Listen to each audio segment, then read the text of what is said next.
भाई Darwin test में Australia का जो मोए मोए हुआ ना, उसके बाद का ड्रामा तो और भी मज़ेदार है। क्रिकेट में एक कहावत है, कप्तानों की बॉडी लैंग्वेज सब कुछ बता देती है।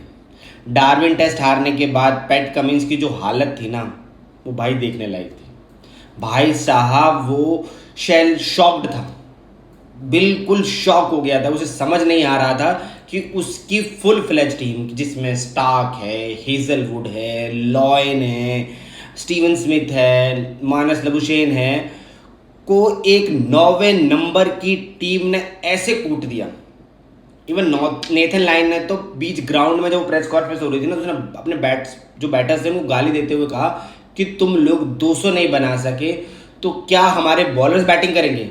और दूसरी तरफ देखिए, बांग्लादेश के कप्तान नजमुल संतू ने 23 साल का तो ऑस्ट्रेलिया में टेस्ट जीता, लेकिन बंदा प्रेस कॉन्फ्रेंस में इतना कूल और शांत बैठा था कि जैसे उसने नेपाल या आयरलैंड को हराया हो, उनके अगेंस्ट मैच जीता हो। उसके चेहरे की स्माइल और कॉन्फिडेंस से साफ पता चल रहा था कि वो मैकॉय में होने वाले दूसरे टेस्ट में ऑस्ट्रेलिया को क्लीन स्वीप करने के इरादे से उतरेगा। लेकिन भाई संतू के इस एटीट्यूड ने ना हमारे पड़ोसी पाकिस्तान की जो लंका लगाई है ना, आज हम उसी का पोस्टमार्टम करेंगे और आपको बताएंगे कि कहां पाकिस्तान से बेटर हो गई बांग्लादेश। अब जरा ना बांग्लादेश की बॉलिंग यूनिट और पाकिस्तान के जो लीजेंड्स बॉलर्स है ना, उनका कंपैरिजन करते हैं। बांग्लादेश के पास है नाहिद और शौरफुल, यही मेन बॉलर थे, और ये दोनों मेन बॉलर इस टाइम टीम में खेल नहीं रहे हैं क्योंकि इंजरीज की वजह से। फिर भी हसन महमूद और तस्कीन ने ऑस्ट्रेलिया को 2 बारियों में मिलकर भी 480 रन नहीं बनाने दिए। और एक हमारे पड़ोसियों के चीते हैं, शाहीन शाह अफरीदी। भाई अगर शाहीन शाह से ना कोई उसकी पेस के बारे में कोई पूछ लेना, तो भाई उसको ऐसी मिर्ची लगती है, वो ऐसी मिर्ची लगती है और वो ऐसा भड़कता है ना जैसे किसी ने उससे उसका गुर्दा मांग लिया हो या कोई उधार मांग लिया हो कि भैया तूने तेरे दिनों से उधार ले रखा है, मुझे उधार वापस करो। वो स्टूपिड से जवाब देगा भाई आपको, उसके पास कोई जवाब नहीं होता, कोई लॉजिक नहीं होता उसकी बातों का। हसन महमूद और तस्किन अहमद के बच्चे हैं ना, ये भी बच्चे हैं, लेकिन जब बॉलिंग की बात आती है तो आज शाहीन अफरीदी इनके सामने बौना लगता है और वो इतना बच्चा लगता है कि उसको समझ नहीं आता वो क्या बोल रहा है। बांग्लादेश ने ऑस्ट्रेलिया को पहले दिन पकड़ा और 4 दिन तक उठने ही नहीं दिया। और पाकिस्तान भी ऑस्ट्रेलिया में सिडनी और मेलबर्न में मैच पकड़ लेता। जब लास्ट टूर हुआ था दोनों में सिडनी और मेलबर्न में मैच पकड़ लेता, वो एग्जैक्टली मैच पकड़ लेता, और दोनों इनिंग्स में पाकिस्तान ऑस्ट्रेलिया से बेटर पोजीशन पर था। लेकिन उसके बाद भाई उनको पता नहीं कौन सा सांप सूख जाता है, या उनको कौन सा कीड़ा काट जाता है, या कौन सा ईगो हाई हो जाता है कि भैया, या फिर पता नहीं कौन सी जड़ी बूटी वो खा लेते हैं कि उन सब के हाथ पैर कांपने लगते हैं। कैच ड्रॉप होने लगेंगे, फील्डिंग छूटने लगेगी, बॉलर्स इधर उधर बॉल करने लगेंगे।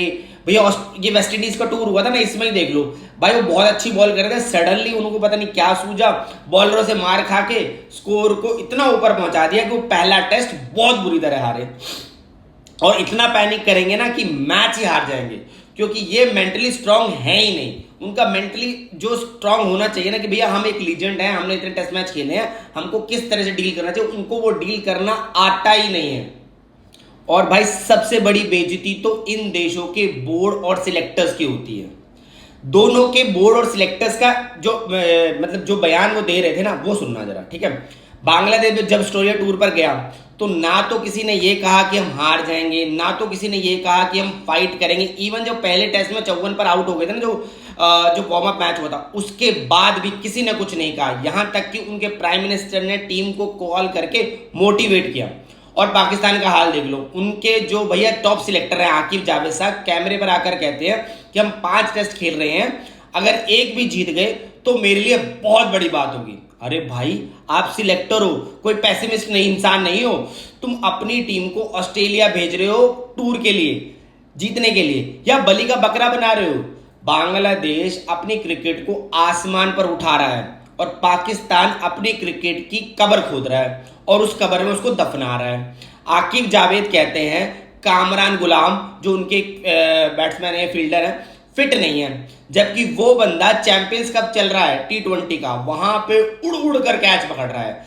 क्या तुम्हें कोई टार्जन चाहिए भाई क्या, जो एक पेड़ से दूसरे पेड़ पर छलांग लगाए और अपनी क्रिकेट का और ऐसे पकड़े कैचेस कि भैया दूर दूर छक्के को भी रोक ले।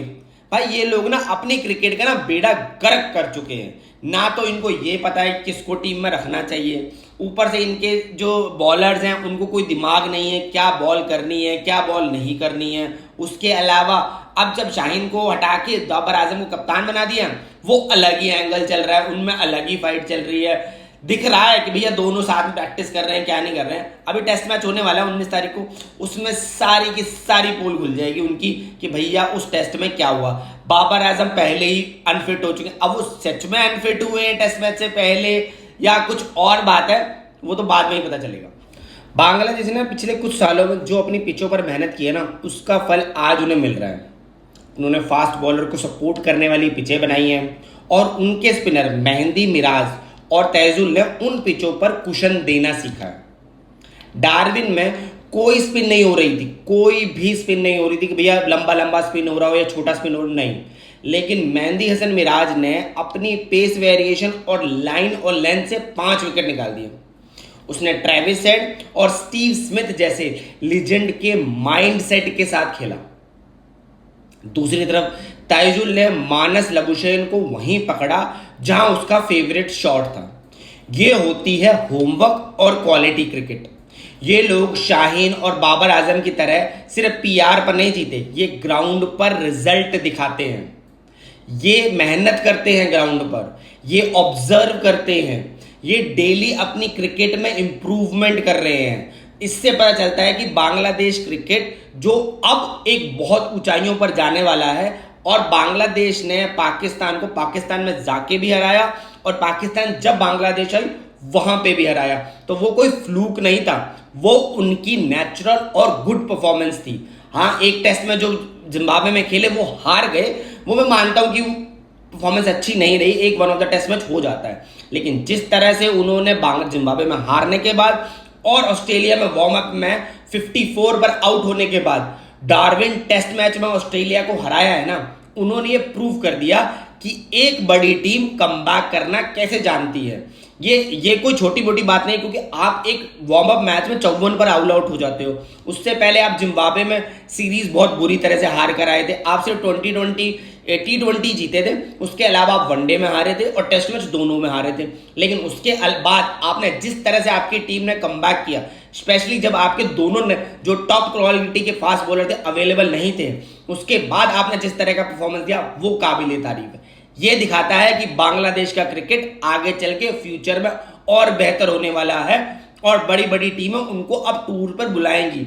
इंग्लैंड हो गया, ऑस्ट्रेलिया, साउथ अफ्रीका, ये लोग और न्यूजीलैंड जैसी टीमें बांग्लादेश को बहुत कम बुलाती हैं टूर पर। क्यों? क्योंकि उनको लगता है कि ये इजी टेस्ट मैच होगा, ना तो इसमें हमें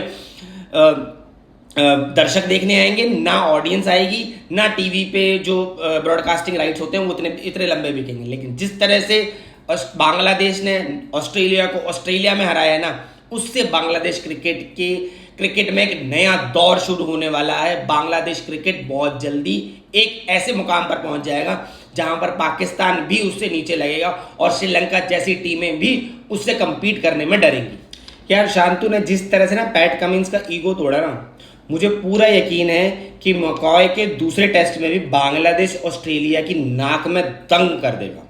मैं चाहता हूं कि बांग्लादेश 2-0 से ऑस्ट्रेलिया को क्लीन स्वीप करे, ताकि इन छोटी टीमों को दुनिया में इज्जत मिलना शुरू हो जाए।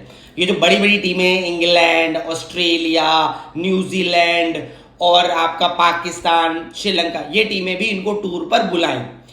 तो अब आपकी बारी है। मुझे कमेंट सेक्शन में पाकिस्तान और आकिब जावेद, शाहीन शाह अफरीदी पर ऐसा रोस्ट चाहिए कि मजा आ जाए। मुझे बताओ, क्या शाहीन अफरीदी अब हसन मसूद से भी पीछे छूट गया है? और क्या आकिब जावेद की वो एक टेस्ट जीतने वाली स्टेटमेंट बड़ी लूजर मेंटेलिटी थी? कमेंट्स में आज सिर्फ पाकिस्तान को रोस्ट करना है। अगर वीडियो देखकर मजा आए ना तो शेयर मारो, चैनल को सब्सक्राइब करो और बेल आइकन को दबाना मत भूलना। मिलते हैं मैकॉय टेस्ट की अपडेट के साथ। जय हिंद।